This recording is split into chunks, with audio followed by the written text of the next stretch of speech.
tivemos bastante encontro aí nas ideias, a gente gosta de neurologia, tudo, né? Então sempre que dá a gente troca uma ideia sobre isso. E, bom, hoje eu quero contar um pouquinho para vocês como que foi minha trajetória, os porquês de eu ter tomado algumas decisões na minha vida, né? E que eu acho que a gente, enquanto estudante de medicina, a gente pode fazer e, dependendo do seu perfil de carreira, deve fazer nesses 6 anos, 7 anos de faculdade para alguns aí, que parece que é muito tempo, mas passa muito rápido, na verdade, né? Então, eu já queria começar lançando essa ideia para vocês, tá? O tempo é o bem mais precioso que vocês têm na vida de vocês, tá? Não desperdicem a fase que vocês estão, não desperdicem as oportunidades que vocês estão, não desperdicem todo o suporte que os seus pais podem te dar neste momento agora, porque isso tudo é fácil, tá, gente? Parece que não, parece que a faculdade vai durar para sempre, mas isso passa um dia, tá? Então, aproveita bastante. E, bom, para a gente começar um pouquinho da discussão, eu vou contar um pouco da minha história, alguns pontos-chave que eu passei na faculdade, por que eu parti para um caminho um pouco mais científico, por que eu fui para neurologia, esse tipo de coisa, né? E depois, no segundo momento, eu quero abrir para vocês discutirem e a gente poder fazer meio que um debate sobre questões de carreira, né? Então, fique à vontade para perguntar o que quiserem na segunda parte, tá, pessoal? A Fernanda sabe bem, eu não tenho cerimônia com nenhum tipo de pergunta, tá? Inclusive, eu gosto daquela... Se vocês tiverem qualquer pergunta de um cunho bem mais íntimo, assim, gente, é esse tipo de pergunta que eu gosto, tá? Tem perguntas que a gente, às vezes, tem medo de fazer para algum mentor e para pessoas que, às vezes, estão no momento da carreira que elas podem te dar uma informação-chave, tá? E a gente não faz, né? Até a gente ter uma intimidade, esse tipo de coisa. Mas eu sou muito aberto quanto a isso, então fiquem à vontade para perguntar, beleza? Mas vamos lá, então, gente. O ano era 2013, quando eu entrei na faculdade, né? Eu sou médico formado pela Faculdade de Medicina de Ribeirão Preto da USP. E acho que como vocês são uma liga de neuro, vocês sabem que a USP Ribeirão é um centro muito forte em neurologia no Brasil todo, né? Principalmente na parte neurovascular e de tratamento de epilepsia. E isso ajudou, de certa forma, eu acabar me direcionando para neuro, apesar de neurologia, para a graduação, não ser um curso, vamos dizer, entre os mais favoritos. Só que eu tive muita exposição fora da faculdade, né? Me ajudou muito o fato de que sempre que eu vim passar férias na universidade, sou de Campo Grande, Mato Grosso do Sul, tal como nosso ministro da Saúde, que infelizmente foi demitido. Ele também é daqui de Campo Grande, mas enfim. Então, sempre que eu estava de férias aqui, o pai do amigo meu, ele é cirurgião de coluna, né? E eu sempre tinha a oportunidade de acompanhar as cirurgias dele e tudo mais. E sempre tinha um neurologista na equipe dele fazendo neuromonitorização intraoperatória. Só curiosidade, vocês sabem o que é neuromonitorização intraoperatória? Alguém Quem sabe? sabe? Gente, vocês estão escutando? Tem essa ainda, né? Não. Não. Bom, neuromonitorização intraoperatória é uma das atividades que o neurofisiologista clínico pode fazer, né? Então, imagina você, cirurgião, você está corrigindo uma curva patológica de coluna, né? Uma criança, por exemplo, de 14 anos, com uma cifose e uma escoliose de grau patológico. Você não pode simplesmente fixar a coluna e deixar ela reta, porque você tem a medula dentro dela, né? E aí, é uma coisa muito recente, a neurofisiologia começou a fazer alguns exames de potencial evocado, pode fazer, né? Então, e mesmo a eletromiografia é intra-op, né? E aí, com isso, você consegue dizer para o cirurgião ao vivo se ele está tendo algum grau de lesão medular. Então, você sabe até que ponto você pode tensionar a coluna, né? Então, foi nisso que eu comecei a ver. Eu falei, cara, mas isso tem um impacto gigantesco para o paciente, né? E então, foi meio que aí que começou meu interesse pela neurologia. Na época eu pensava em fazer cirurgia, então tinha hora que eu estava no campo, tinha hora que eu estava com o neurofísio acompanhando teste de eletroneuro, potencial evocado, enfim. E foi começando isso aí, segundo ano de faculdade, mais ou menos, né? E daí no terceiro ano, 2015, eu apliquei para o Ciência Sem Fronteiras em 2014, né? 2015 eu fui aceito e fui passar um ano na Universidade de Leiden, lá na Holanda, né? Acho que todo mundo aqui deve ter ouvido falar do fator 5 de Leiden, né? Então, foi descoberto lá na universidade. O eletrocardiograma também foi descoberto por um médico que era de Leiden. a Burhav, que tem a síndrome de Burhav, rompimento esofágico. Burhav foi um médico, trabalhou muito tempo lá na região também, então é uma cidade que tem uma história muito grande dentro da medicina, né? Foi um privilégio muito grande conseguir fazer o Ciência Sem Fronteiras lá. E por estar numa escola que tem bastante tradição de pesquisa na Europa, eu consegui fazer parte de um grupo de pesquisa muito bacana na parte de oftalmo, né? Aí vocês já vão perguntar, pô, mas por que você não foi para neuro, né? Você já estava todo envolvido com a área. Não me aceitaram na neuro na época. Já tinham muitos estudantes holandeses fazendo estágio lá e o pessoal achava que não tinha espaço para mais um. Mas aí eu tive uma equipe no oftalmo, já gostava de oftalmo também, era meio que minha segunda opção na época. E aí foi que eu mergulhei no oftalmo por um ano e fui de cara no mundo da pesquisa, né? Eu tinha feito um pouco de iniciação científica na USP já, mas aí lá eu tive a oportunidade de entrar em grupo grande de trabalho, de fazer revisão sistemática com o pessoal, acompanhar paciente ambulatório e ao mesmo tempo discutir com a oftalmologista que estava no laboratório de ciências básicas, trabalhando com gene do melanoma uveal, sabe? Então, era um ambiente que tinha muita integração, tinha muita pesquisa translacional, né? O cara está fazendo uma coisa na área básica e você vai para a clínica. Então, foi um lugar fenomenal aprender a trabalhar em grupo, assim, um grupo que realmente quer que você vá para frente, não são pessoas que às vezes vão ficar brigando por posição, por ego, esse tipo de coisa que infelizmente às vezes a gente acaba encontrando, né? Mas foi um ano muito bom lá e foi meio que vamos dizer assim, um ponto de inflexão importante na minha vida, na minha carreira, porque quando eu voltei de lá, eu falei, cara, eu curti esse negócio de pesquisa, gostei da ideia de ficar, sabe, trabalhar em equipe grande, poder gerar impacto, não só no meu país de origem, mas em outros países também, tudo mais. E enfim, eu acabei vendo que o mundo é um pouquinho maior do que a cidade de onde eu vim, o quintalzinho da USP, esse tipo de coisa, né? E aí eu voltei pro Brasil e fiquei um ano, assim, cara, o que eu vou fazer da minha carreira? Eu queria vir para São Paulo, fazer minha faculdade, residência, tudo mais, talvez fazer um mestrado, doutorado, voltar para minha cidade, sabe? Era essa a ideia inicial, né? Mas aí eu fiquei bastante balançado e comecei a considerar, talvez buscar planos um pouco maiores aí, né? Talvez ter uma carreira de pesquisador, talvez ter uma carreira internacional, não sei, né? E comecei a pesquisar tudo que tinha de disponível no mundo, né? E aí eu acho que fazer uma pausa aqui só para trazer uma reflexão para vocês. Acho que esse talvez seja o ponto que diferencia a pessoa que vai atrás de oportunidade e a que espera chegar as oportunidades na mão dela. Muita gente me procurou depois que eu voltei, perguntando de bolsa. Pô, Zé, você foi pelos ciências, mas o ciências acabou agora. O que a gente tem de bolsa de intercâmbio, cara? Fala, joga no Google. Simples assim, sabe? Quando eu tava lá, eu conheci brasileiros que estavam por outros programas que eu nunca tinha ouvido falar, sabe? E gente que tava com programa da União Europeia, programa da Holanda, programa da Alemanha, enfim. Então, existem muitas oportunidades para quem vai atrás, sabe? E ninguém vai chegar na sua mão e vai te entregar, olha, tá aqui, escreve nesse formulário, vai fazer isso, isso, isso. Mesmo Ciência Sem Fronteiras, cara, tinha um número de documentos muito grande que a gente tinha que mandar, sabe? Então, era um programa muito bom a partir do momento que você estava com a bolsa na mão. Você tinha uma liberdade grande. Mas a aplicação dele não era nada assim. Então, não se iludam com essa ideia de que as oportunidades vão chegar até vocês. Corram atrás delas. Usem o Google como ponto de partida que vai ajudar bastante. E aí, fechando essa reflexão, foi o que eu fiz na época. Peguei o Google e falei, cara, como que tá para médico daqui do Brasil trabalhar fora, ser pesquisador fora, né?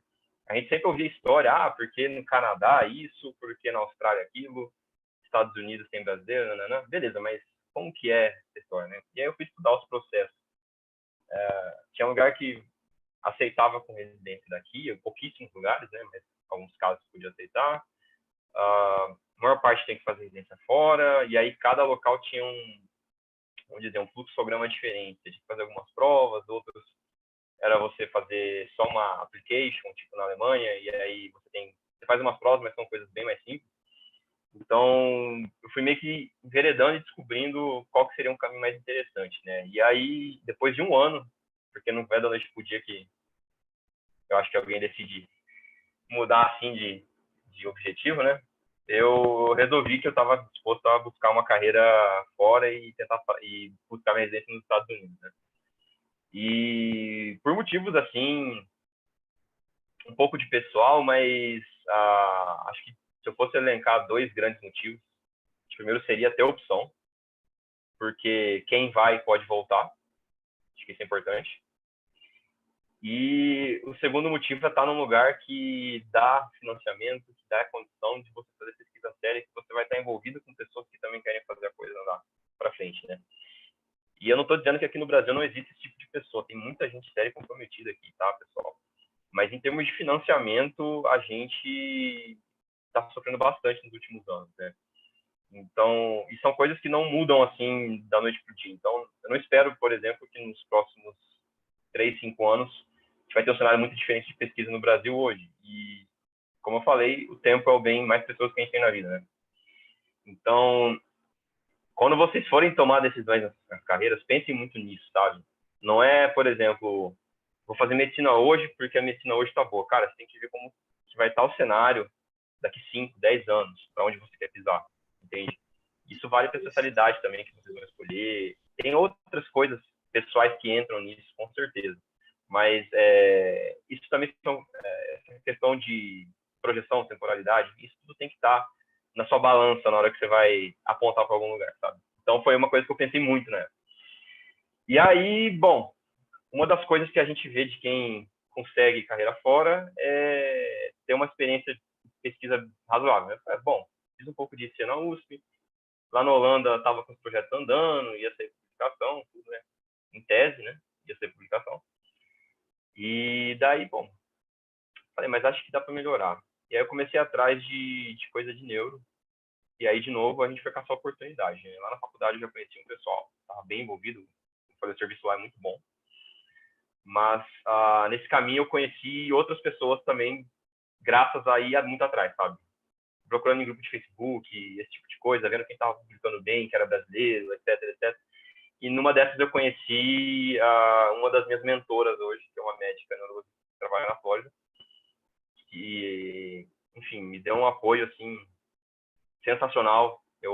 Primeira vez que a gente conversou, eu troquei uma mensagem com ela, e aí a gente marcou uma call, tipo, uma conversa que a gente está tendo aqui, né, mais ou menos isso, e a gente ficou mais uns 30 minutos conversando. Foi o tempo dela sair do hospital, deu para eu ver que ela estava entrando no carro, tudo mais, aquele tempo que a pessoa está no deslocamento que ela consegue disponibilizar para você, mas foram 30 minutos que me abriram para um outro mundo, sabe? E desde então a gente tem essa relação de confiança, ela me passa muita dica, me aconselha em algumas decisões, né?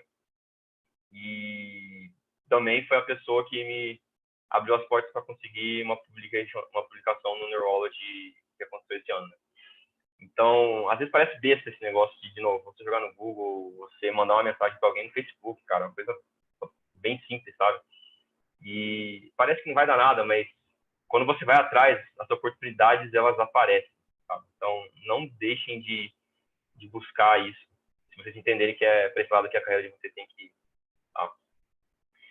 E aí eu entrei de cabeça nessa ideia, comecei a estudar o processo de fazer residência fora, já fiz a primeira prova, estou estudando para fazer a segunda agora. O coronavírus deixou as coisas um pouco em banho-maria, né? Mas, felizmente, há tempo dessa crise toda começar, eu consegui fazer meus estágios práticos fora, que é também uma etapa muito importante do processo, a gente ter experiência hands-on, o pessoal fala, nos Estados Unidos. Eu fiquei 2 meses lá, no ano passado, fiz 1 mês de estágio em neurologia na Mayo Clinic, lá em Rochester, e fiz mais 1 mês de estágio na Universidade de Michigan, lá em Ann Arbor. São 2 lugares que têm serviços muito bons dessa parte educacional de neuro, né? Residência muito elogiada. Em Michigan, especialmente, para o estudante de medicina, eu fiquei, assim, abismado com a estrutura dos caras para o internato de neuro. Os estudantes chegam a carregar o bip do stroke, então, quando chega um AVC na porta, os residentes têm os bips deles, obviamente, né? Mas os estudantes também ficam sabendo. Então, você consegue entrar e fazer parte da equipe e ajudar no que ajudar. Então, foi muito legal vivenciar esse outro lado de educação médica também, né? E acho que é um dos grandes motivos também para quem tem vontade de passar um tempo fora, é você ver que em outros lugares as pessoas elas chegam no mesmo ponto, talvez, de forma diferente, né? Então, eu vi uma perspectiva de ensino lá em Ribeirão, eu vi outra na Holanda, vi outra nos Estados Unidos, em 2 hospitais diferentes. Então, isso foi muito enriquecedor, né? E é a partir disso tudo que hoje eu consigo compartilhar essas experiências e por que tomar determinadas decisões em determinados momentos e coisa e tal, né? Então, depois que eu fiz esses estágios, agora está nessa época de corona, eu estou trabalhando, estou estudando para fazer as provas que estão faltando, né? E se tudo der certo aí, esse ano eu vou aplicar para processo de seleção, né? E fazer as entrevistas a temporada em tese começa de outubro até janeiro, e agora a gente está na espera de acabar as provas, o sistema abrir e a gente poder, eu e os outros brasileiros e todo mundo que quer aplicar, começar as entrevistas, né? Então, assim, gente, de tudo, foi um resumo bem simples, assim, lá de 2013, até ter chegado aqui, porque eu fui para neuro, porque hoje eu estou indo nessa pegada mais acadêmica, e os frutos que eu colhi disso tudo, consegui fazer um estágio em 2 lugares ótimos, as publicações, eu publiquei 2 papers de revisão sistemática com o pessoal da Holanda, consegui uma publicação também com o pessoal, 2 na verdade, uma da MEIC, da época da outra eu fiz um pôster que foi enviado para um congresso em Montreal, no Canadá. Um outro pôster no 6º ano, foi loucura, mas deu certo. Foi um pôster que a gente mandei para um grupo de professores lá para o congresso de AVC em Brasil, em Goiânia, ano passado. E esse ano foi um relato de caso que foi publicado na Neurology aí, um caso que a minha mentora atendeu na época que ela estava na residência ainda, que o pessoal estava precisando de uma ajuda e tudo mais, e aí ela me passou o trabalho, eu terminei de escrever todo o caso, fiz basicamente 80% aí do que está no relato de caso, e o restante foi basicamente orientação dela e da equipe dos outros residentes que também atenderam, né? E é importante dizer que, assim, muitos de vocês devem ter angústia para publicar durante a faculdade, né? Todo mundo quer ter um nomezinho lá no paper. E eu entendo isso porque eu já estive nessa posição. Mas eu tenho que ser muito franco com vocês. Na realidade que a gente tem no Brasil hoje, publicar claro, você tem que ter um esforço, você tem que ter trabalho, mas também tem um pouco de sorte. Eu falo sorte no sentido de você ter um bom mentor, um professor que acredita no seu trabalho, que vai falar assim, cara, você está mandando bem, põe seu nome aí, ou vamos fazer um trabalho que você vai tocar as coisas, sabe?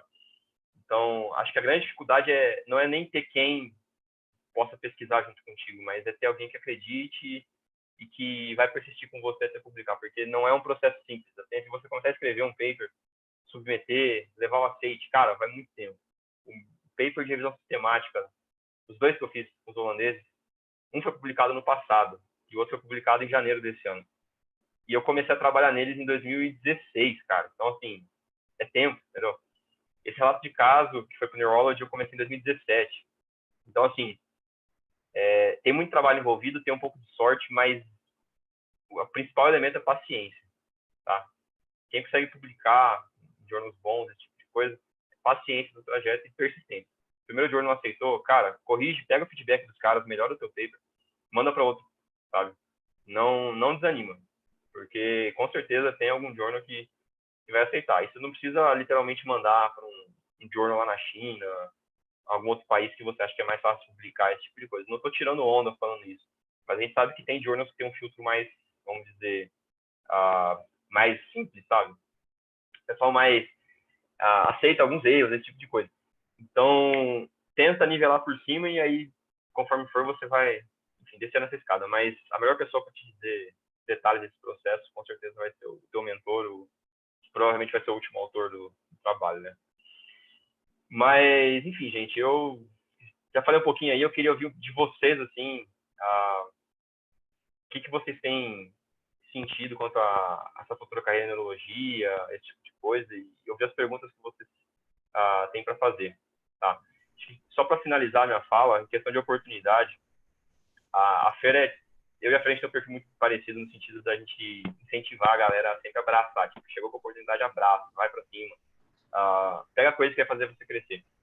Mas a gente tem que ter humildade de saber que não é todo mundo que tem esse perfil de carreira, tá? Então, se você tem um amigo ou alguma outra pessoa que é menos pilhada que você, não se sinta mal por isso, sabe? Eu acho que cada um tem o direito de seguir um perfil de carreira que bem entende.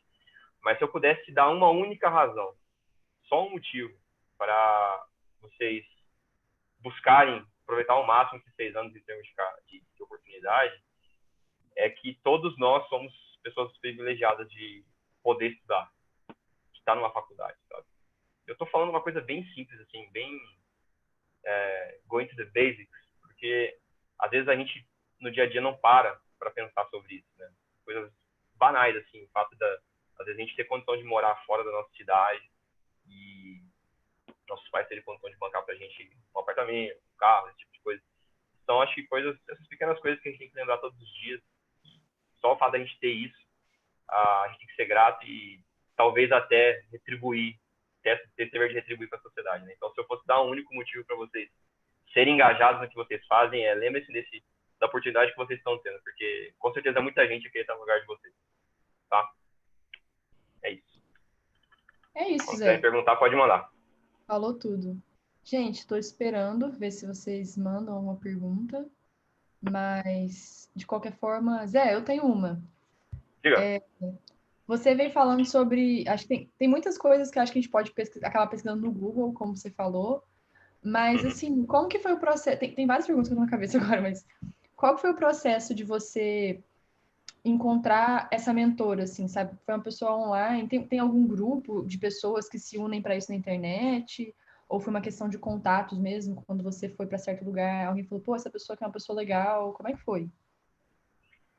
Então, no caso desse meu exemplo específico, foi um pouco de sorte. Tem um grupo no Facebook que eu recomendo para vocês, para quem quiser saber mais sobre o processo de fazer isso nos Estados Unidos, chama Assembly Brasil. E tem muita gente lá, muita gente que já é residente, muita gente que está, enfim, no meio do processo, gente que já terminou a residência, chefe de serviço, esse tipo de coisa.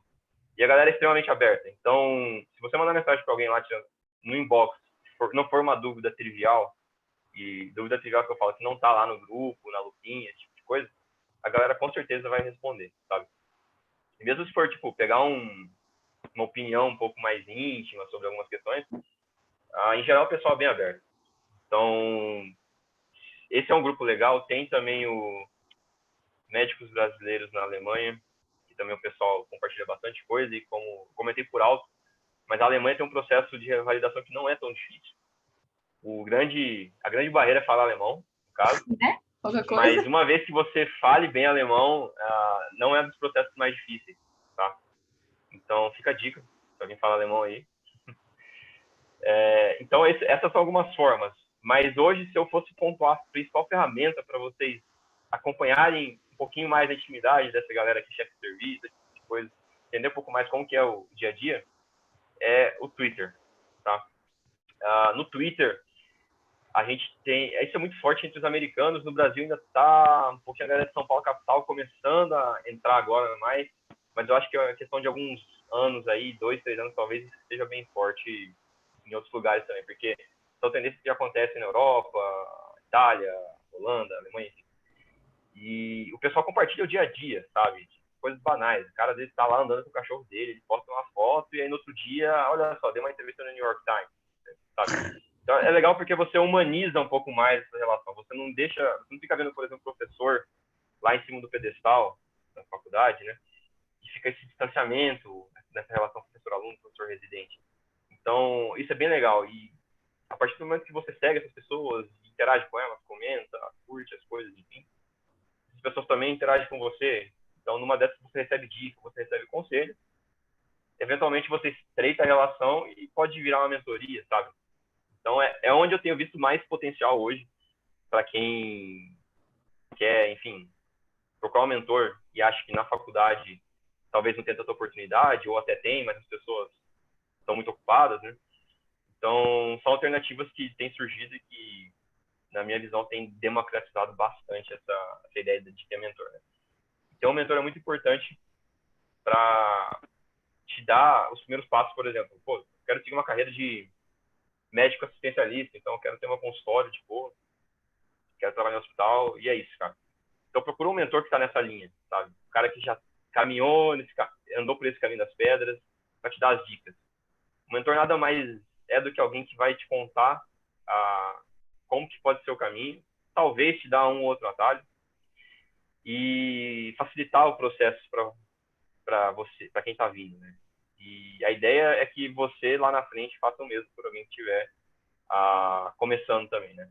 Então é uma, vamos dizer, uma corrente aí do bem e que a gente, a partir do momento que você entra nessa ideia, vira mais um dever da gente poder retribuir também. Perfeito. Gente, eu tô esperando vocês Eu, mandarem perguntas. Tá, pode falar, Sávio. José, quando você foi submeter para as universidades americanas, a USP de Ribeirão te deu algum apoio? Eles têm algum convênio? Que eu já cheguei a pesquisar e muitas universidades lá só aceitam universidades brasileiras que têm algum convênio. Ótima pergunta, cara. De fato, tem a maior parte das universidades lá, das grandes, se você for entrar no site, por exemplo, da UPMC, que é lá da Pensilvânia, desculpa, UPMC de Pittsburgh, se você for ver UPenn, lá na Pensilvânia, a Northwestern de Chicago, essas todas elas restringiram os estágios hands-on, né, de internato para as faculdades que têm convênio, né? Do Brasil, do meu conhecimento, talvez tenha algumas outras aí, mas do meu conhecimento, quem tem convênio com alguma faculdade lá hoje, a USP, tanto de São Paulo como Ribeirão, tem convênio com Michigan, né? E a UFMG tem convênio com a George Washington, que é lá em Washington, né? Então, são as possibilidades que a gente tem. Mas você também tem lugares que aceitam gente de qualquer lugar, e aí fica dependendo de você fazer uma application, né? Que é o caso da Mayo Clinic, que é o caso da Cleveland Clinic também, que é um ótimo lugar. Harvard, boa parte dos estudantes do Brasil pode se inscrever também. Só depende da sua faculdade estar na lista lá. Mas tem bastante, então, assim, também é um lugar que dá para considerar. Stanford também. O que mais? A Yale também aceita bastante gente. Tem também a University of Florida, que eles estavam abertos a fazer um convênio com as faculdades que tivessem interesse, né? Então, às vezes é uma oportunidade você entrar em contato com eles e propor esse convênio com a sua faculdade, né? E tem a Florida International University também, que também tem estágio de internato. Eles oferecem. Cada uma tem uma regra diferente, algumas você tem que pagar, outras não paga. Mayo Clinic e Cleveland Clinic você só paga a inscrição, você não paga a mensalidade, né? Isso é bem interessante, mas essas são bem mais concorridas também. E são processos seletivos bem razoáveis. Você tem que mandar currículo, manda carta de recomendação e, enfim, é realmente uma seletiva, entendeu? Mas a mensagem é assim, cara, dá. Se você se programar, fazer tudo certinho, tiver um professor que te apoia aqui, dá certo. Sobre o apoio da faculdade aqui no Brasil, isso é muito variável. Para quem acaba fazendo esses estágios, você tem que ter alguma flexibilidade, por menor que seja, no seu calendário, né? E depende muitas vezes de você literalmente sentar com o seu coordenador do curso e negociar, sabe?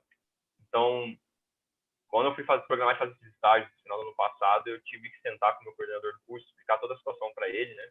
Eu tive que fazer uma semana, a minha última semana de faculdade aqui no Brasil, que era uma semana de pediatria, eu tive que pedir para fazer depois que eu voltasse dos estágios, porque não ia dar tempo de eu fazer antes, senão eu ia perder a janela dos estágios lá, né? Porque eles tinham um calendário fechado.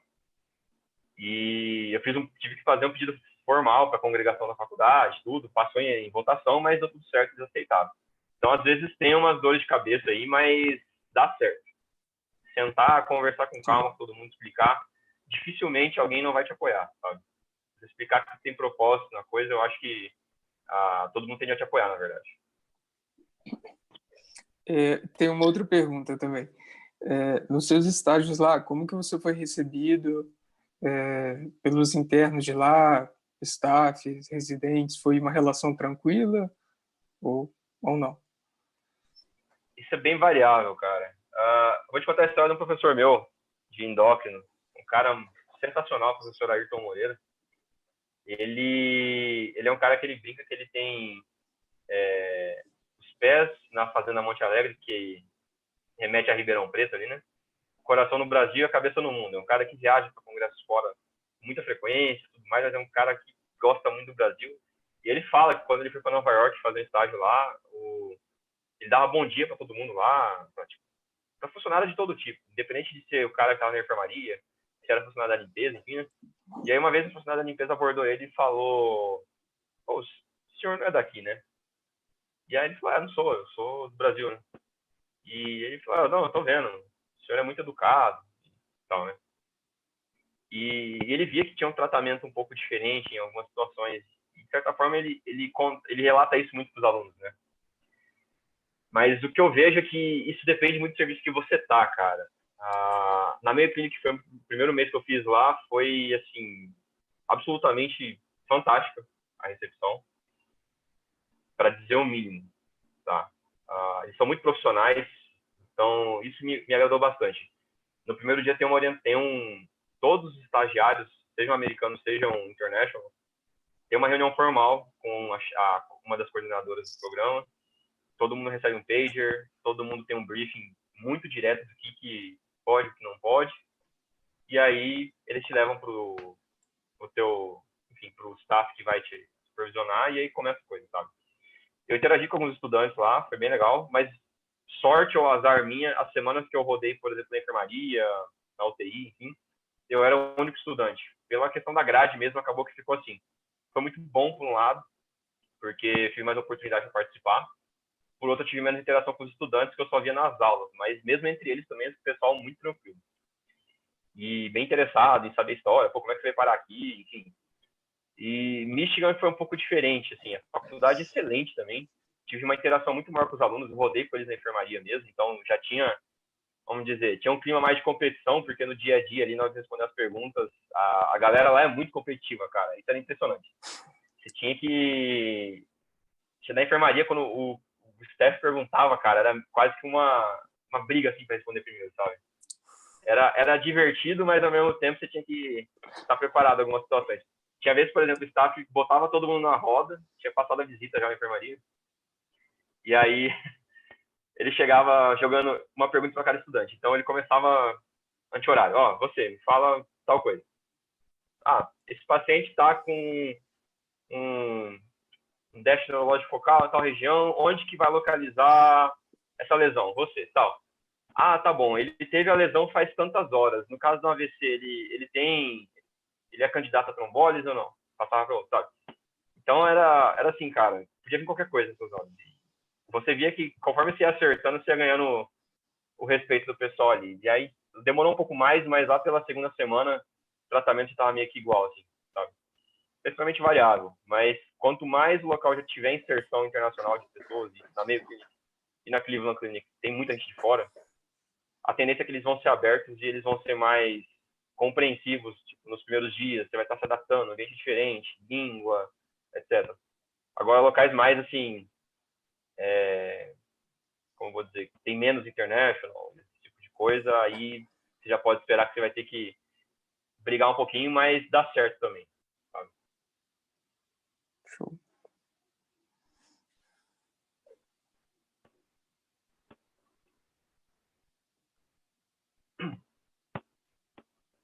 Fer, não tô te ouvindo. Tá. Eu tava com o microfone desligado. Aí, Eu vi que a Candinha voltou. tinha ligado o microfone e ela tava me perguntando a reação.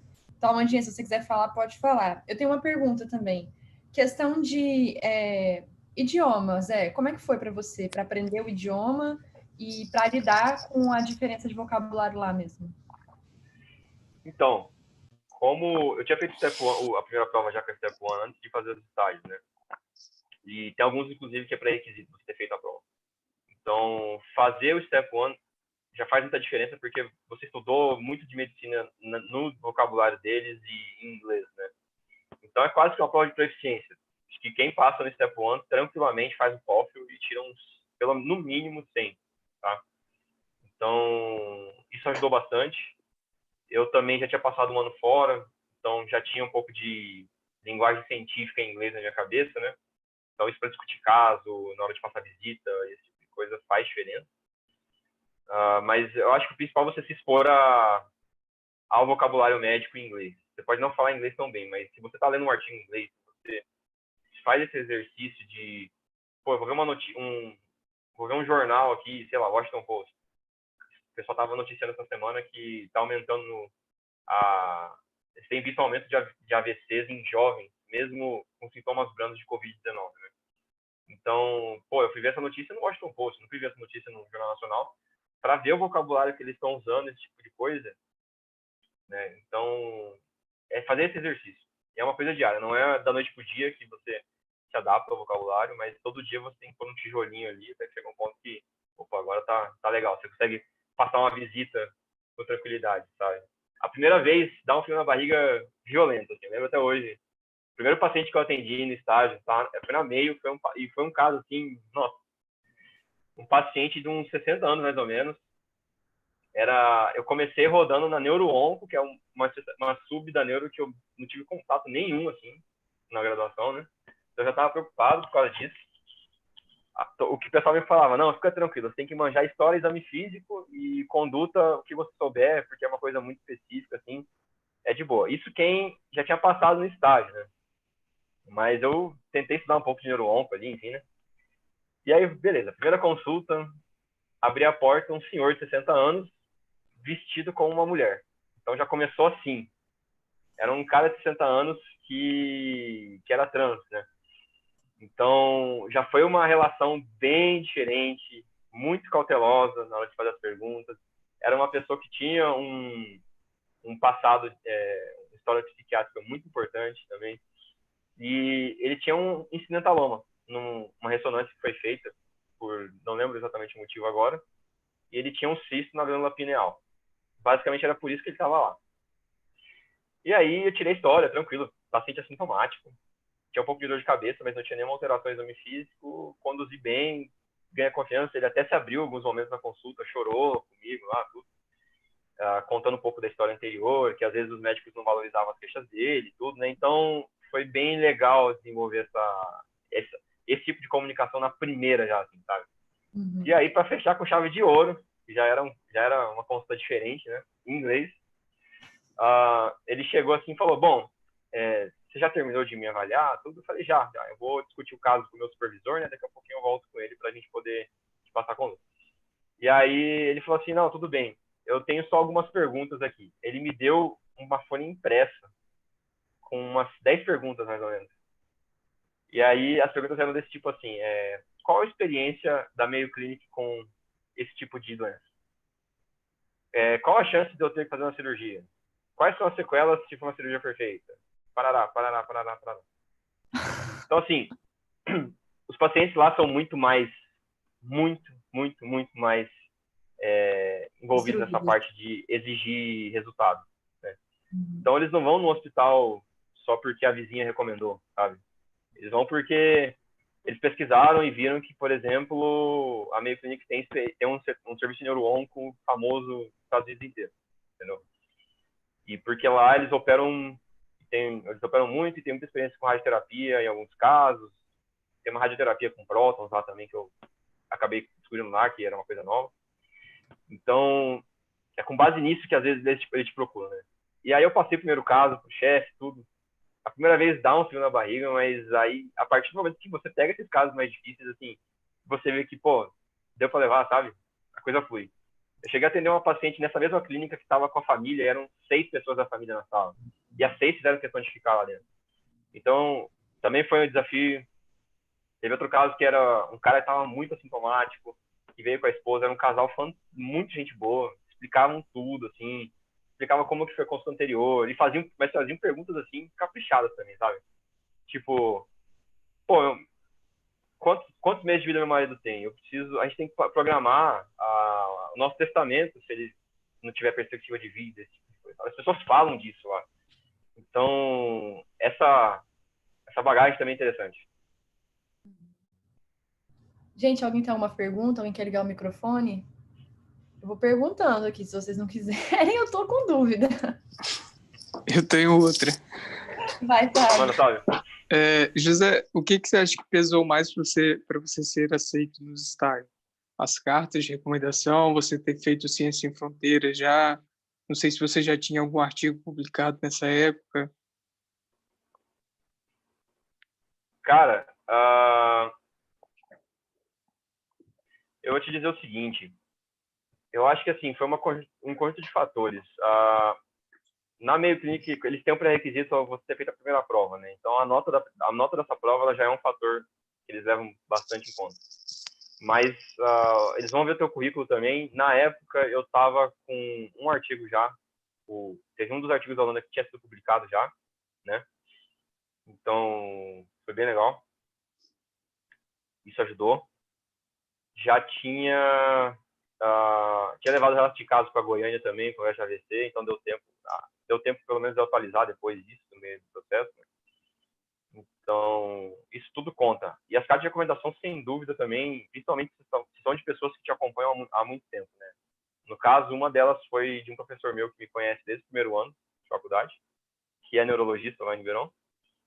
E o outro é de um professor que me conhece do segundo ano para frente, mas que a gente fez muita coisa extracurricular junto, né? Então, eram pessoas que tinham bastante coisa para descrever. E isso é muito importante quando você pede uma carta, sabe? Às vezes, a gente pensa que, pô, o importante é o nome do cara que vai escrever. Isso conta também, mas o mais importante é ter uma história na carta, sabe? Então, às vezes, você pede uma carta de uma pessoa, um cara muito importante que te conhece ali, mas às vezes não te conhece no íntimo da coisa, né? E aí ele faz uma carta de 2 parágrafos, sabe? Bem curta, assim, que não é forte. E lá eles consideram muito, assim, a carta de recomendação nos Estados Unidos em específico, para ser uma carta boa, ela tem que ser muito, muito apelativa, cara. Tipo, o cara tem que falar que você é o melhor estudante de medicina que ele já viu, esse tipo de coisa. Porque se não falar desse jeito, os caras vão achar que você não é bom. Você pode não ser o melhor, cara, porque é uma coisa muito forte, entendeu? Mas lá é meio que o padrão é que todo mundo se venda dessa forma. Que é assim, a gente pode estar tendo uma discussão até que ponto que é válido isso, que é justo, né? Mas é como a coisa acaba funcionando lá. Então, recomendação é uma coisa levada a sério. Quando o cara escreve e fala de você, ele realmente está endossando. Então, indicação lá é muito importante. Tá? Mas diria que, assim, se você for lá no final, você tem que ter um tijolinho em cada canto. Tá? Não é só uma coisa que te põe pra dentro, não. Show. Eu tenho uma pergunta. Primeiramente, quero pedir desculpa pelo meu microfone, que tem vida própria. E segundo, eu queria perguntar o que fez você escolher o Clerk ao invés do Observe e o que você viu de diferente entre ambos? Rapidinho, só repete o começo da pergunta que cortou o áudio aqui. Sem problemas. O que fez você escolher o Clerkship ao invés do Observership e quais as principais diferenças que você conseguiu notar entre ambos? Bom, eu escolhi o Clerk porque para quem quer fazer residência lá, ele vale muito mais do que um Observer, né? O Observer, ele tem seu valor, tá? Principalmente porque o Observer muitas vezes te abre portas para a mentoria, te abre portas para você escrever um relato de caso, o pessoal de lá, e até uma carta de recomendação às vezes sai do Observer. Mas o Clerk, como você está colocando a mão na massa, você vê os pacientes, você ajuda a tocar o serviço, dependendo do tipo de lugar que você está, é um fator a mais que eles têm para te avaliar, né? Então, as cartas de recomendação que você consegue de um Clerk, elas tendem a ser muito mais fortes que as cartas do Observer, tá? Não que um Observer não possa chegar ao ponto de uma experiência como um Clerk. A gente sabe que na Flórida, por exemplo, lá na Universidade de Miami tem um programa que chama Harrington Program, né? Talvez algum de vocês já ouviu falar até. Que é um programa que muito brasileiro faz, pode ser tanto estudante quanto depois de formar, enfim. E lá, alguns serviços, alguns departamentos, eles deixam você atender paciente, esse tipo de coisa, né? Porque a Flórida tem uma legislação um pouquinho mais flexível. Então, o Harrington ele dá uma experiência próxima de um clerk, né? Mas o fato de você, quando você se inscreve no processo, você põe no teu CV que você fez um clerkship, isso para eles tem um peso maior também. Você teve experiência hands-on, né? Então isso é mais valorizado para a seletiva de residência. Mas na prática, eu diria que assim, se fosse comparar com o Harrington, que é um observership mais mão na massa, eu acho que a diferença ela não é tão grande, a não ser o fato que você realmente está oficialmente numa rotation, então você é estudante de medicina fazendo internato, sabe? Então, você vai ver o paciente na visita, o paciente é teu mesmo. Você vai pedir os exames dele, você vai prescrever ele, e etc. Na meio, foi desse jeito que funcionou. Outros lugares são um pouco mais restritos para estudante, então o estudante não prescreve, como no Brasil. Depende muito de qual departamento você está. Mas a experiência assim, de internato ela é muito boa.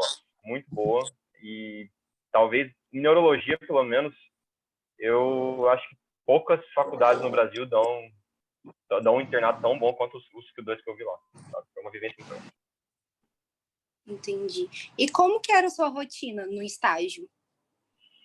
Bom, depende da semana, mas se fosse pegar na média, era chegar às 7 da manhã, pegar a passagem dos casos, o handoff na enfermaria, e aí de manhã ia ver meus pacientes, lá por umas 9h30, no máximo, 9 horas, começava a passar a visita, né? E a visita lá, assim, eles são extremamente sistemáticos, o jeito de passar caso, tem um método para você passar caso, não é, tipo, cada um passa de um jeito, né? Então, no começo foi uma curva de aprendizado, mas, de novo, dá certo. E aí, depois que você pega o ritmo, é muito bom, assim, os staffs, no geral, todos muito preocupados em ensinar, o que você está aprendendo, etc. E quando é estudante, você tem aula no meio, às vezes, da enfermaria, alguma coisa, eles liberam, não tem esse mimimi, poxa, essa preocupação de ter um estudante para tocar o serviço, porque, não, lá, assim, os residentes realmente estão lá para cuidar disso, entendeu? Então, o grau que você pega de envolvimento na equipe, se o residente confiar em você, ele pode ser muito grande. Teve uma das semanas da minha, eu estava na enfermaria de vascular, que era o pessoal que estava pós-AVC, pós-trombólise, pós-trombeck, enfim. E foi uma semana que a gente estava com 22, 23 pacientes em média para 5 pessoas. 4 pessoas alguns dias. Então, para o padrão deles, era uma semana puxada, sabe? E daí eu era o único estudante que estava rodando, mas ajudei muito. Estava com 4 pacientes, às vezes 3 pacientes por dia. E estudante lá costumava pegar um. Teve até um R2 lá que ficou tirando. Ela falou, pô, cara, você tá parecendo R1 aqui, não sei o quê. Então, quando eu escutei isso, foi tipo assim, puta, que bom, né? A galera percebeu que tô me esforçando tudo. E foi uma das melhores semanas que eu fiz de todos os estágios lá, sabe? Semana que eu aprendi muito, foi intensa. Chegava às 7, saía 6, 7 da noite todo dia. Então eu fazia o horário do residente quase. Mas foi muito divertido, assim, sabe? Ver essa pegada. E então é muito do interesse. Se você entrega valor, os caras veem que você está examinando, está passando as coisas certinho, eles vão te dando mais espaço. Não é assim da noite pro dia, de novo, mas é uma coisa progressiva. E conforme vai indo, vai ficando mais interessante. Mas Obrigada. Então, assim, no resumo, não espera que vai ser tranquilo, vai ser puxado. O clerkship é puxado. E aquela pergunta clichê, mas que eu acho que faz diferença. O que mais te chamou atenção durante os 2 clerks que você fez e também durante o Ciências Sem Fronteiras, e o que você mais detestou? Assim, que realmente foi um empecilho, uma dificuldade, que se você pudesse tirar, você tiraria. Bom, o que eu mais gostei... Bom, como eu falei, a gente está numa conversa bem íntima aqui, né? Acho que uma das coisas que eu mais gostei é o fato de que todo mundo é muito dedicado. Pode parecer clichê de novo, né? Mas, assim, com tranquilidade, 80% das pessoas que eu estava lidando no dia a dia, você via que elas estavam extremamente comprometidas. Seja com o paciente, seja em fazer o que tiver que ser feito na pesquisa dar certo, sabe? Isso é muito estimulante, você tá no meio que realmente te provê isso. E às vezes eu me peguei em situações aqui no Brasil que a gente tem todas as oportunidades na mão, mas às vezes muitas pessoas da equipe não percebiam isso e ficava aquela coisa. 2, 3 da equipe puxando o carro e o resto da galera meio que andando de lado, sabe? Então, isso pode acontecer em qualquer lugar. Né? Não estou dizendo que lá eles também não têm esse problema em alguns momentos. Mas o que eu vi é que tem um grau de comprometimento maior. Para mim, tá no meio de gente assim é muito bom, sabe? E uma dificuldade que eu acho eu acho que uma coisa que pega às vezes é a questão de adaptação cultural, nem tanto dentro da parte profissional, sabe? Mas fora mesmo, assim. Não é... Quando você chega num lugar, você vai ter que entender como é que as coisas funcionam, sabe? Aquela questão de regras não escritas, entende? Que são várias e que às vezes que a gente não sabe e muitas vezes as pessoas não vão te falar, entendeu?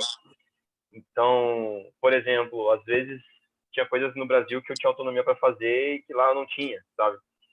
E que aí eu fui meio que aprendendo na prática. Falava, posso fazer tal coisa, prescrever já, deixar isso aqui, tal. Não, mas o residente tem que revisar. Eu falei, beleza, né? Lógico, não tem problema. Mas isso aí é meio que tateando e com muita calma. Assim. Não dá pra... Eles não esperam também, qualquer lugar que tu for, que você saiba, mas esteja disposto a aprender como que funcionam essas regras não escritas. Isso é muito importante. O jeito que você se porta, o que você pode falar, como você pode se dirigir para o staff, esse tipo de coisa, né? Mas aí, no dia a dia, conversando com os seus colegas, vai pegando. Uma outra dúvida. Claro. Manda Os ver. seus eles foram pagos ou o seu application, ambos foram, você conseguiu de graça? Bom, na Mayo Clinic eu me inscrevi, então eu tive que pagar a inscrição, né? Mas eles não cobram mensalidade lá. Então, nesse sentido, foi bastante vantajoso. Né? Na Cleveland Clinic também, você só paga a inscrição, não paga a taxa a mensalidade, né? Faz bastante diferença isso, porque um mês lá de internato é caro, dependendo do que você fizer. Harvard, se eu não me engano, eu acho que estava na casa dos $4.000, $3.500, era alguma coisa desse sentido. Então, com $1 a quase R$6 aí, hoje em dia é bem complicado, né? Mas, assim, tempos de normalidade era caro, mas ainda era um investimento que, ok, vamos lá, a gente trabalha, sabe? Vende o carro, faz alguma coisa assim, dá pra ir. Mas a Mayo Clinic não tem mensalidade. Então, eu só paguei a inscrição, acho que foi $200 ou $300. Na época, eu devo ter pago aí uns $3 e alguma coisa. E em Michigan foi um pouco diferente. A USP, pelo fato da USP ter o convênio, facilitou bastante. Mas eu não me inscrevi pelo edital da USP, porque o edital da USP tem bolsa, tem um monte de coisa para quem foi. Então, assim, além da pessoa ir sem pagar mensalidade, ela ganhava uma bolsa, mas isso ela só poderia fazer isso quem não tinha sido beneficiário de bolsa. Eu já tinha sido pelo Ciência Sem Fronteiras. Então, o que eu fiz, na verdade, foi entrar em contato com a Michigan diretamente e fazer uma application por fora. Né? Então, eu me apliquei para lá, não foi via USP, né? E aí, o fato de ter o convênio permitiu que eles aceitassem a minha inscrição. E aí eu fui, mas aí eu fui assim, por meios próprios. Eu banquei minha estadia lá, não ganhei bolsa nenhuma por isso. Né? Foi isso. Então, assim, não tem receita de bolo. Cada lugar é de um jeito e a gente tem que acabar descobrindo como que é.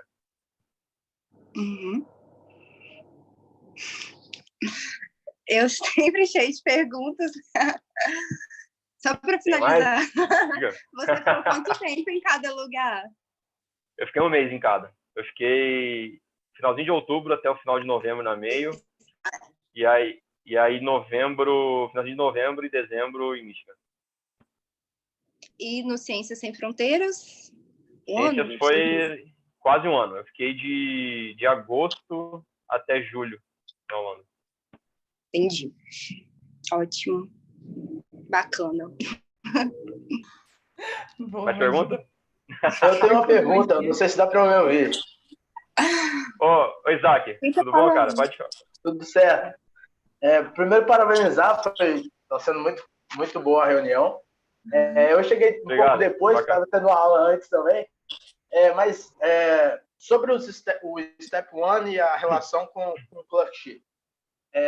A Cleveland e a Mayo Clinic, como você falou, eles fazem a requisição de você ter o Step 1 antes. Só que o Step 1 vai passar por Pass or Fail a partir de 2022. Você acha que é melhor fazer o Step 2 antes de aplicar? Ou fazer o CK, por exemplo? Ou você acha melhor confiar nas cartas de recomendação mesmo? Porque você vai ficar em pé de igualdade com qualquer aplicação, né?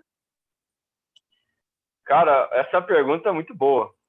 E, assim, no atual momento que a gente está, eu não acho que a gente tem uma resposta definitiva. Mas eu vou te falar o que eu acho, assim, considerando que eu já vivenciei do processo, né? A gente sabe que vai mudar em 2022 para PES Orfeu, então, assim, independente da nota que você tiver, o que vai interessar você fazer a partir de um certo limiar, né? E teoricamente, eu falo isso assim, com bastante ênfase, porque o Step 1, historicamente, é uma das métricas mais utilizadas pelos programas para filtrar as inscrições da residência, né?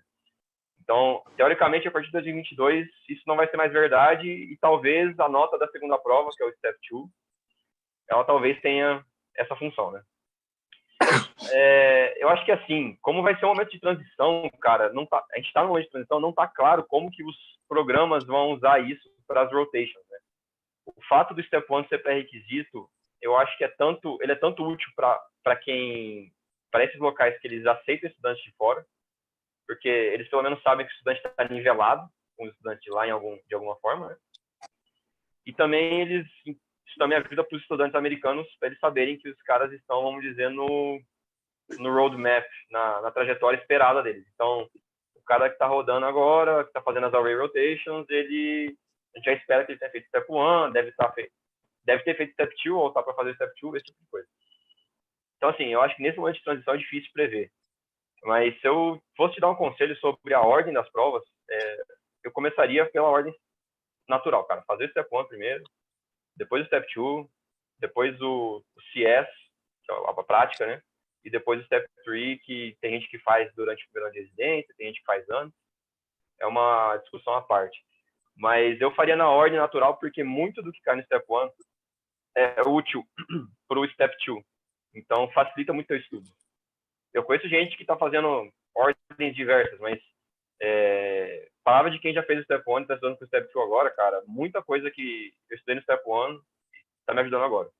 Então, acho que faz mais sentido. Oh, sensacional. Outra dúvida que eu tenho algumas dúvidas, mas com quanto tempo você começou a separar as coisas pro documento de aplicação e mandar e-mail para os hospitais para ter a resposta? E qual o tempo da faculdade você acha ideal de você ter uma base para você ir, tipo assim, não ir tão cedo sem ter uma base fixa e também não ir tão tarde com o risco de ficar sem perder alguma oportunidade por naquele ano não ser disponível aquele hospital que você queria ou etc. Uhum. Cara, no mundo ideal, e eu falo assim porque eu tive que fazer algumas mudanças no meu calendário, né? Como vocês estão percebendo, eu fiz os meus eletivos lá todos no final da faculdade, que eu formei agora em janeiro, né? Então, isso foi por N motivos, tá? Mas um dos motivos foi porque eu tive que atrasar o meu Step 1 por alguns meses. Eu acabei fazendo muitos projetos extracurriculares no quarto, quinto ano, isso me prejudicou, vamos dizer. Não prejudicou, mas eu tive que mudar um pouco o planejamento dos estudos, né? Felizmente deu tudo certo, estamos, para contar a história. Mas foi correria, cara. Se eu fosse, sim, dar um conselho no calendário ideal, o ideal é você fazer esses eletivos fora, cara, antes de começar o sexto ano no Brasil. Tem muito lugar lá, por exemplo, a MEIO só aceita estudante do último ano para fazer rotation. Então, você tem que estar no sexto ano já, mas se você, por exemplo, começa o sexto ano em fevereiro, faz a sua rotation lá em janeiro, você já cumpre os requisitos deles, entendeu? Então, eu acho que entre o quinto e o sexto ano é o ideal, assim, para quem tem interesse em fazer, conseguir fazer os estágios. Quando começar a entrar em contato com os hospitais? Um ano antes é o ideal. Um ano antes, você entrar no site, ver como é que funciona, quais são as deadlines. A MEIO tem um calendário bem estabelecido. Eles são muito profissionais, cara. Da minha opinião, que isso eu posso, assim, rasgar a seda para os caras. Eles estão muito organizados. Então, eles têm um calendário de até qual mês do ano você tem que se inscrever para você conseguir fazer o seu rodízio em determinada época. Então, por exemplo, eu queria fazer nessa época de outubro a dezembro, que ia pegar novembro, que foi quando eu fiz, né? Então, eu tinha que, se eu não me engano, era isso. E aí eu tinha que me inscrever até dia 1º de julho. Então, cada época do ano tem uma diferença. Harvard também tem um esquema desse. Mas Cleveland Clinic, por exemplo, até um mês antes, se eu não me engano, não lembro se é um mês ou 2 meses, até 2 meses antes, eu acho, eles aceitam esse application. Na Emory, lá em Atlanta, até 90 dias antes, eles estão aceitando application. Então, de novo, é extremamente variável. Mas uma margem boa aí é 1 ano, talvez aí 1 ano e 1 mês. Monte Sinai, em Nova York, tá, enfim, uns epicentros aí de Covid hoje, eles pedem uma antecedência muito grande. Acho que é coisa de 9 meses, tá? Então, 1 ano e algum mês aí, acho que é um prazo legal. E, deixa eu ver, eu respondi suas perguntas todas, Isaac? Acho que tem mais alguma coisa para responder. Era sobre quando fazer o eletivo, né? Sobre com antecedência. Tinha mais alguma? É isso. Você acabou respondendo, né? Que é no nosso quinto ano da faculdade. Seria no mundo ideal, né? Isso. Do 5º para o 6º ano. E para começar a fazer as provas, para você ter as notas para se inscrever e tudo mais. Então, nesse sentido, fazer do 4º para o 5º ano, step 1. Acho que o planejamento ideal seria esse. Mas isso vai do teu curso. Porque mais importante do que calendário ideal é você ter nota boa. Entendeu? Agora talvez mude pela questão aí do PES Orfeio, mas o Step 1, para quem é de fora, hoje, ele ainda é muito determinante. Então, é muito mais importante que você tenha uma nota aí boa. E aí você tente buscar um estágio aí, talvez num calendário um pouco mais apertado, que você tirar uma nota muito ruim só para fazer os estágios, entendeu? Mas, assim, não é que estágio é mais importante que nota. Não é que nota é mais importante que estágio. Você precisa dos dois. Mas tem que calcular bem a hora de fazer a prova. Se você acha que você não está pronto, não faça. Só faz quando estiver bem preparado, estiver com notas estáveis nos simulados, aí sim você marca a prova lá e manda ver. Show, sensacional. Uma outra dúvida que eu tenho é sobre as cartas de recomendação lá no estádio hands-on. Por ser um estádio hands-on e etc., você que pede o seu staff ou quem está lá te supervisionando, selecionando de acordo com uma área que você quer seguir, ou vocês meio que têm um limite definido de... vocês rodam com 3 médicos e esses 3 médicos são os possíveis que vocês podem pedir carta de recomendação futuramente? Cara, como é que eu vou te dizer? É melhor você pegar uma carta de alguém que te viu e você conviveu mais. Mesmo que seja 2 dias na semana. Se esse cara viu você cuidando de paciente, ele já é candidato a te dar carta, entendeu? A minha primeira carta que eu consegui foi um médico que me viu na primeira semana, cara. Ele chegou no final da semana e ofereceu, sabe? Às vezes acontece isso. Então, é muito variável, mas tenta pedir carta para quem te viu mais tempo. Porque essa pessoa vai ter um parâmetro melhor para escrever e vai ter mais coisas para falar de você. Entendeu? Aquela coisa que eu te falei, às vezes você tem uma pessoa muito importante, um chefe de departamento que você conversou uma vez lá e você quer chegar lá e pedir carta, mas às vezes esse cara não te viu, sabe? Às vezes ele talvez nem aceite escrever carta. Mas, na dúvida, peça. Se você acha que tem alguma margem, peça, porque o não você já tem, né? Mas aposte mais nas cartas de pessoas que conviveram com você. Show, beleza. No momento não tá vindo outra dúvida na mente, não, mas vamos abrir pro pessoal aí. Se tiver, pode falar. Show, valeu. Amandinha, você tá com dúvida ainda? Alguma coisa? Porque... Gente, eu só vou pegar o meu carregador aqui do notebook. Só um pouquinho, mas pode falar que eu tô ouvindo. Pode falar que eu tô ouvindo. Amandinha? Peraí, pronto. Falei que eu sempre tenho dúvida. Não, Amandinha, tem que ser assim mesmo, arrasou. Ô, José, conta pra Diga. gente um pouquinho como que foi o seu processo para fazer o XML. Bom, começou quando eu... Você fez o Kaplan. O que te deu esse start para você abrir os olhos e falar, quero Estados Unidos? Uma vez que sua primeira experiência não foi lá. Foi principalmente quando eu comecei a pesquisar os locais que estavam mais interessantes para quem era de fora, né? E então, antes de eu ir atrás de materiais, eu estava vendo o processo que valeria mais a pena, porque muitas vezes você tem um lugar que você curte muito. Por exemplo, eu sou apaixonado pela Holanda, cara. A Holanda é um país fantástico, sabe? Mas é um lugar que, para quem é de fora, é muito difícil. Extremamente difícil você conseguir entrar. Eu conversei com brasileiros que estão lá. E a história em comum entre esses brasileiros é o quê? São mulheres que casaram com holandeses, sabe? Ninguém foi para lá por carreira, enfim. Porque é um processo muito difícil, tem que refazer o internato. Então, assim, muito desafiador, sabe? E aí, uma vez que eu vi que os Estados Unidos era o que fazia mais sentido nesse vamos dizer assim, risco-benefício, sabe? Custo-benefício, mais, que é um lugar legal também para quem quer trabalhar com pesquisa, já tem muita gente de fora. Eu comecei a ver, principalmente no USMLE Brasil, que eu falei, e no Reddit.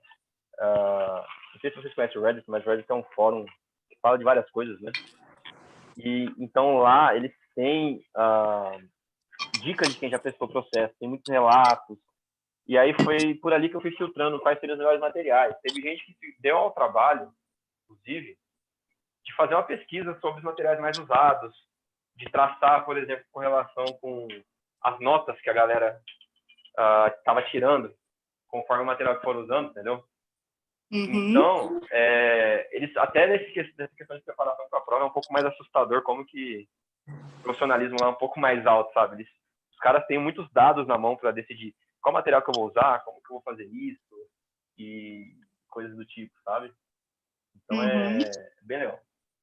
Foi mais ou menos por aí que eu usei, que eu descobri o melhor caminho para ir, né? E aí o que eu usei foi o clássico UFEPS que a gente fala, que é o UWorld, que é o banco de questões, com Patoma. Usei bastante Anki. No final, assim, na reta final nem tanto, mas usei mais no começo. E UFEPS e Sketch. E se eu fosse dar uma dica, assim, cara, o Sketch é divino. É muito bom. Sabe? O Sketch, acho que pra vida, assim, para quem quer aprender bem farmácia e microbiologia, é um caminho sem volta. É muito, muito, assim, é d'água pro vinho, o conhecimento. Impressionante. O World Sketch? Como é que é o negócio? E o Word é o banco de questões, né? E o Sketch. Aí tem o Sketch Micro e o Sketch Farm. O Sketch tem uns vídeos na internet, assim, se você for pesquisar, mas eu aconselho a comprar, assim, todos, na verdade. Eu acho que vale a pena comprar, que é um investimento, assim, pra vida. Sabe? Se na pior das hipóteses você estudar e não tirar uma nota, um passe, você sai com uma bagagem médica muito grande. Eu garanto pra vocês. Você comprou o material e estudou em casa ou você fez o cursinho mesmo? Eu comprei e estudei em casa. E vou te explicar o porquê. O Kaplan, que é o cursinho, né, que a gente faz, que é o equivalente a um médio curso, ele está cada vez menos procurado pelo pessoal, porque a galera viu que, estudando pelo UFEPS, que foram esses métodos aí que eu falei, a média das notas estava mais alta até.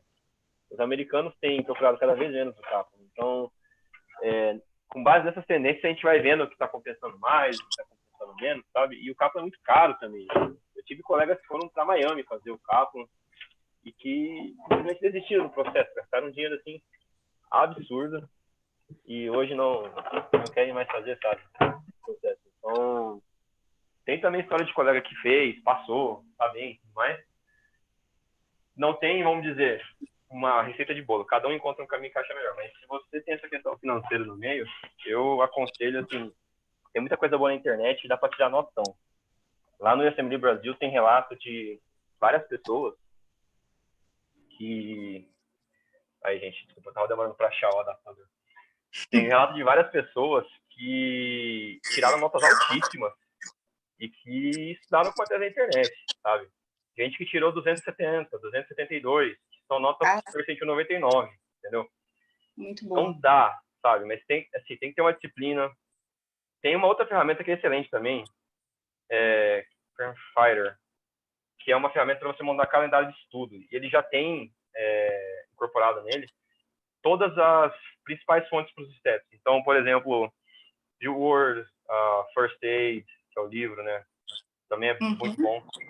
Ele já tem todos os capítulos do First Aid lá e você marca os dias que você quer. Enfim, por exemplo, eu quero ler o First Aid em 30 dias. Ele vai te falar quantas páginas você tem que ler por dia, entendeu? E aí você põe lá dias que você quer acabar, quantas horas por dia você tem livre, tudo mais, e o Cranfighter organiza isso para você. Eu usei na minha preparação, estou usando agora, e ele meio que me ajuda a manter o foco, sabe? Agora, como bagunçou tudo, na época de corona, o meu career tá bagunçado também. Tem muita coisa sem fazer. Eu tirei algumas semanas que eu não estudei em março, porque eu não sabia se ia voltar a ter prova logo, não. Mas agora, como vão reabrir os centros aí dia 1º, parece que estão querendo voltar a fazer as provas, eu já voltei a estudar. Então, agora a tendência é colocar em dia, sabe? Então, é importante você ter esses estímulos assim para não deixar você sair do trilho. Muito bom. Deixa eu ver, o Daniel mandou uma pergunta aqui. José, sabe dizer quais são os principais países em pesquisa de trabalho de neuro? Cara, falando assim, em geral, eu pensaria em Alemanha, França e Estados Unidos, cara. Se eu fosse assim, citar os que eu mais ouvi a respeito, seriam esses 3. Tá? Lembrando que o Brasil tem se destacado aí bastante na parte neurovascular nos últimos anos.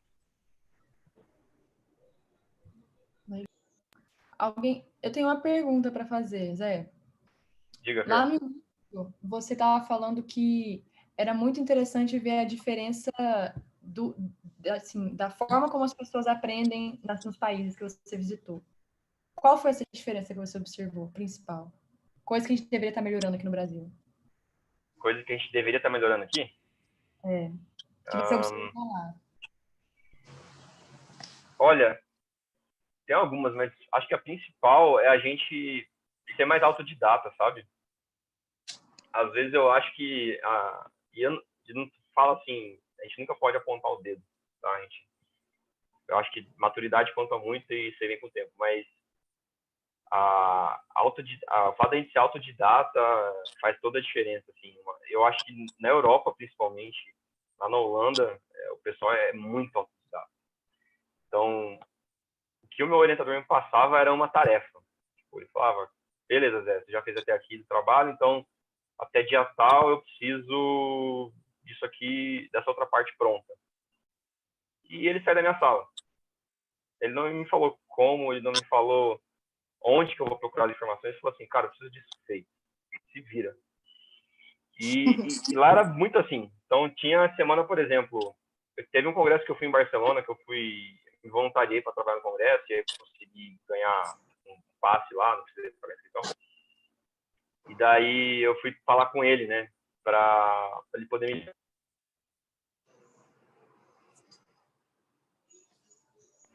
Fui aprovado para ser voluntário no Congresso de Barcelona, mas a semana inteira, né, então assim, eu ia ficar a semana fora, tudo, ele só virou assim para mim e falou, pode ir, não tem problema nenhum. Então, o que eu sentia toda hora, essa confiança era muito grande, mútua, desde que você sempre entregasse o que fosse pedido para você, naquele prazo, entendeu? Então, se até dia tal você cumpriu com a tarefa que a gente passou, tá tudo certo. Como você fez, como você vai fazer esse tipo de coisa por sua conta. O importante é você entregar e entregar bem feito, entendeu?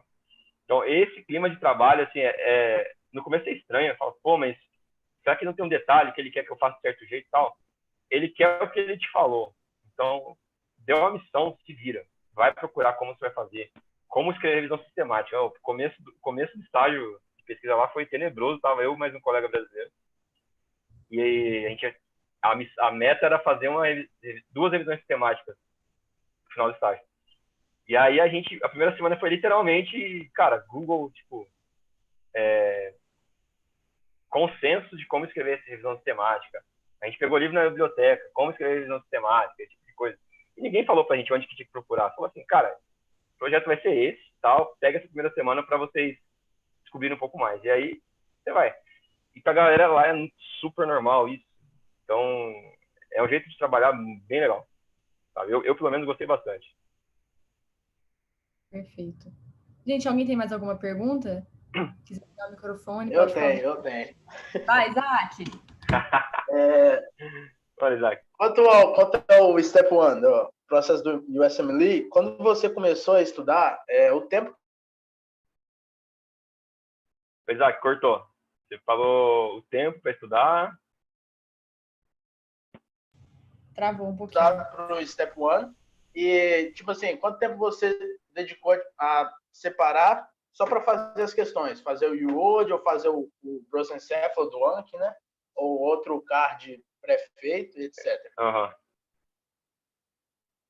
Cara, eu comecei a estudar mesmo.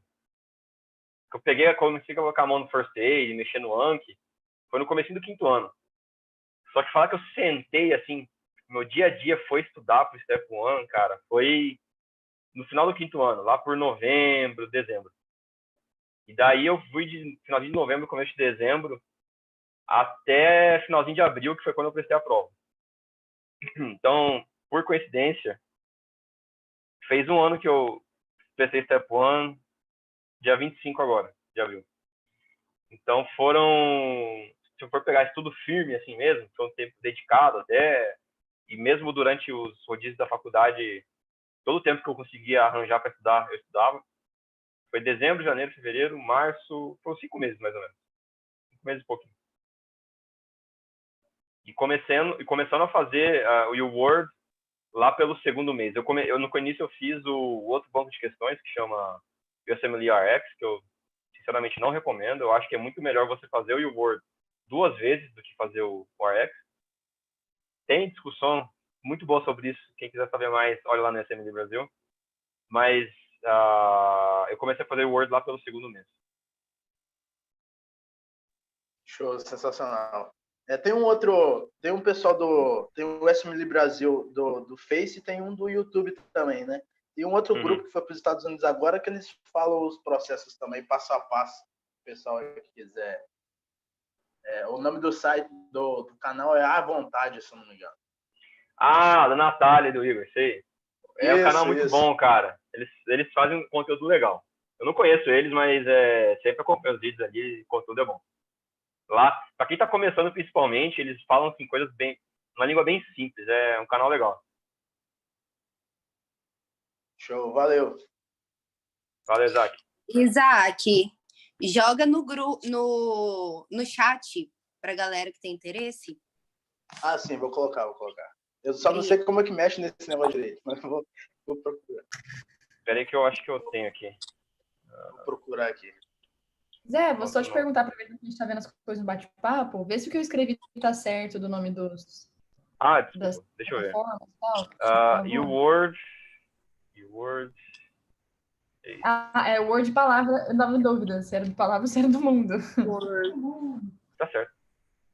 Sketch com Y.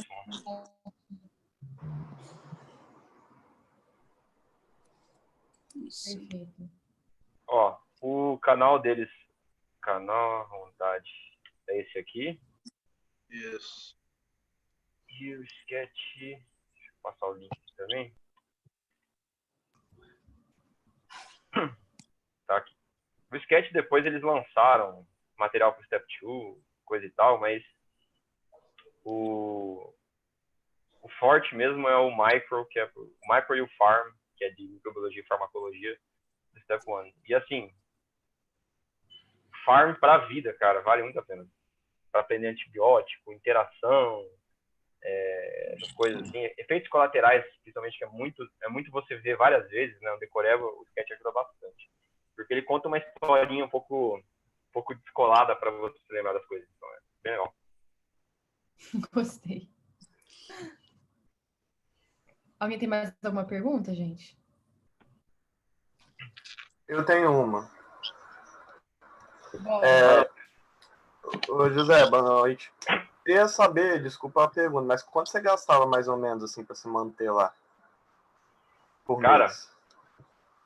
Olha, o que vai determinar muito é quanto você vai gastar com aluguel, eu diria. Porque o mercado em si, se você for comer em casa, não ficar saindo muito, até que é tranquilo. Mas o aluguel, assim, tem Rochester, que é onde fica meio, e Ann Arbor, que é onde fica a metade de Michigan, não são cidades das mais caras. Então, você chega a conseguir com um aluguel aí por $800 um mês, né? Então, eu colocaria uns $800 de aluguel e mais uns $500 aí de comida, de mercado, contando que você vai dar uma saidinha de vez em quando. Então, pelo menos aí 1.300, 1.400 vai no mês. Dólares. Entendi. Isso só para se bancar lá, né? Fora a passagem, fora tudo mais. Entendi. E você sabe de alguma oportunidade de... Esqueci o nome, desculpa. Da revalida para lá? Existe alguma coisa assim, depois de formado? Ou... Cara, o revalida, esse processo todo que a gente está dizendo dos steps, ele serve como revalida. O que acontece é que, assim, a prova para você revalidar lá é a mesma prova para você fazer a residência. Que é a mesma prova para você falar pro governo de lá que, olha, eu posso ser médico, entendeu? Então, é uma prova que cumpre várias funções ao mesmo tempo, sabe? Então, independente de você tá se formando no Brasil e querer ir para lá, já se formou e quer ir para lá, você tem que fazer a residência lá e tem que passar por esse processo das provas, porque é o processo que os americanos fazem. Existem atalhos? Existem, mas eles são cada vez mais raros e na história recente eu não tenho ouvido falar de casos novos aí, de pessoas que conseguiram, por exemplo, fazer um fellow lá e aí o local que você tá te contratar como médico, né?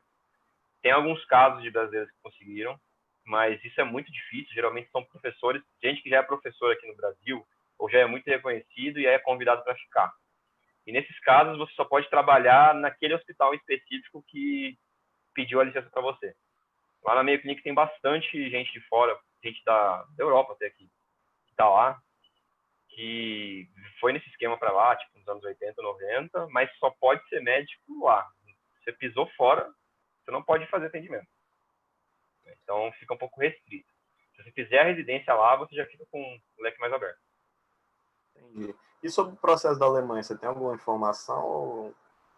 Cara, eu aconselho entrar nesse grupo aí que eu mandei, que é o Médicos Brasileiros na Alemanha. Lá tem a galera que está aplicando. Essa semana acho que teve uma menina que foi aprovada. Mas eu não lembro bem assim, os detalhes, os pormenores, que é o processo que eu estudei mais a fundo foi o americano, né? Mas, em geral, o que o pessoal comenta e o que eu tenho visto dos relatos lá, a principal limitação é falar alemão. Você fala bem alemão, tanto no dia a dia quanto o alemão mais técnico, na parte médica, me parece que é bem mais tranquilo que os Estados Unidos até. Até porque lá, e na Holanda é assim também, para quem é de lá, eles não têm um sistema formal de avaliação para você estar na residência. Tem locais que só uma entrevista às vezes te coloca para dentro, sabe? Um pouco diferente do que a gente está acostumado. Beleza, entendi. Obrigado. Imagina. Pessoal, mais alguma dúvida, mais alguma pergunta? Não? Tá, eu tenho uma última dúvida então, Zé. Manda. Como você se vê nos próximos anos aí? Em relação a, assim, expectativas, assim, sabe? Bota uns 10 anos aí pra frente. Como é que você tá se vendo aí na Nossa, carreira? 10 anos pra frente. Assim, perto 10 anos, assim, até chegar lá, assim, sabe? Olha, 10 anos daqui, eu já espero, se Deus quiser, tá com a minha residência de neurologia feita, tá com a minha residência de neurovascular ou neurointensivismo feita. Já tem a sub, já. Ter feito neuroradiologia intervencionista, que é o meu sonho, né? Então, lá nos States, podem ser 7 ou 8 anos aí de formação para um neuroradiologista intervencionista. Então, seria mais ou menos esse caminho. Então, em 10 anos, eu espero já ter acabado tudo isso. E, enfim, tá exercendo a profissão, seja numa clínica privada por lá, seja como staff de alguma faculdade, que gosto bastante também dessa interação, de ter oportunidade de fazer pesquisa, né? Mas o principal é estar num lugar que me propicia essas condições de fazer pesquisa de qualidade, de estar com gente interessada, né, que quer, sabe, ter um coração ali todo dia. E independente de ser lá ou no Brasil, sabe? Acho que se tiver alguma coisa legal aqui no Brasil também é super válido, mas na atual circunstância, meu sonho é fazer meu treinamento lá. E é isso que eu estou buscando agora. Perfeito. Gente, por desencargo de consciência, alguém mais tem pergunta para fazer? Alguma coisa? Não, por enquanto? Então, Zé, muito, muito, muito obrigado pela conversa. Acho que você sanou muitas dúvidas da galera aqui. Realmente, papo de fazer residência fora não é o tipo de conversa que eu escuto aqui na UFES, de verdade. Então, realmente é um privilégio estar podendo ter essa conversa com você. E eu espero muito que o pessoal que já sabia que tinha algum interesse, que era a Amandinha e o Isaac, conseguiram tirar as dúvidas. Para quem ainda não tinha pensado nisso, tá aí uma oportunidade. Eu acho que às vezes a gente acha que está longe demais, mas na verdade está mais perto do que parece. É aquela questão de você. O que eles falam, né? Sonhar pequeno, sonhar grande é a mesma coisa. Não que você que ir para fora seja um sonho mais válido do que fazer a residência aqui. Mas é uma coisa que às vezes passa tão longe da nossa cabeça que a gente fala assim, nossa, só gênio vai, só CDF doido, e não é bem assim. Exatamente. Então, acho que fica aqui, como em todas as rodas de conversa, fica aqui o convite para vocês começarem a pensar em talvez dar um passo num território diferente, sabe? E daí talvez você se encontrar, ao invés de ficar na zona de conforto e seguir assim a vida toda, né? Porque tem muitas vantagens de sair da sua bolha. Então, é isso. Sem dúvida. Gente, só queria fazer uma chamada final aqui. Vai, uma Zé. take-home message. Deixa eu compartilhar minha tela. Peraí.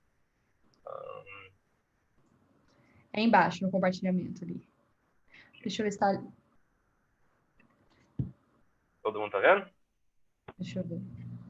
Sim. Tá. Esse aqui é meu Twitter, né? Eu fiz esse retweet aqui ontem. Na verdade, não faz uns dias já. De um médico já aposentado, e eu achei super legal assim, essa mensagem que ele trouxe. Eu estava discutindo com uma colega que está para formar agora nessa onda de gente que está com graduação antecipada, frio na barriga, sobre, de repente, virei médica, né? E daí eu achei, na hora que a gente estava conversando, eu vi essa publicação, achei legal receber, né? Então, assim, gente, sejam humildes sempre, tá? Não pensem que porque vocês querem uma carreira A, B ou C, vocês são melhores que os outros. Todo mundo tem a sua importância. E, no final das contas, todo mundo aqui vai ser médico. Então, a gente vai estar junto aí todas as horas. Tenham esse coleguismo de se ajudar sempre. Não é uma competição. Porque, no final das contas, está todo mundo trabalhando por uma pessoa, paciente. Tá? E sejam íntegros. O que vocês fizerem, o que vocês falarem, façam. O que vocês falarem para seus colegas, façam. O que falarem para o paciente, façam. Não deixa a tua palavra ela perca valor, tá? E, bom, essa é a chamada final que eu queria deixar para vocês. Se vocês tiverem qualquer dúvida, qualquer questão sobre carreira no Brasil, carreira fora, neurologia, conversas pessoais, afogar as mágoas, enfim, eu estou à disposição se precisar, tá bom? Live de sertanejo? Live de sertanejo também. Estivemos aí acompanhando muitas. Mas eu escuto de tudo, só para dizer aqui em minha defesa, eu sou bastante eclético. Se alguém quiser me seguir no Twitter, esse aqui é meu Twitter, é Espíndola Lima MD. De vez em quando eu mando algumas coisas lá e é bom também pra gente manter contato. Beleza? Meu Instagram, para quem quiser também seguir, é @josé.eduardo.lima. E, de novo, pessoal, qualquer dúvida que vocês tiverem, qualquer coisa, eu estou à disposição. Zé, infinitamente obrigada mesmo. Você é o máximo. Eu te adoro. Pouco minhas palavras, porque você sabe o quanto que eu te admiro. Mas é isso. Obrigada a todo mundo, então. E um beijo, Zé. Bons atendimentos aí agora nesse período de Covid. Que dê tudo der certo até o final. A gente está aqui na torcida por você. Valeu, gente. Obrigado. Torcendo por vocês todos também, viu? Não se preocupe que, se Deus quiser, a gente vai passar. Valeu, Beijinho. gente. Tchau, tchau. Tchau.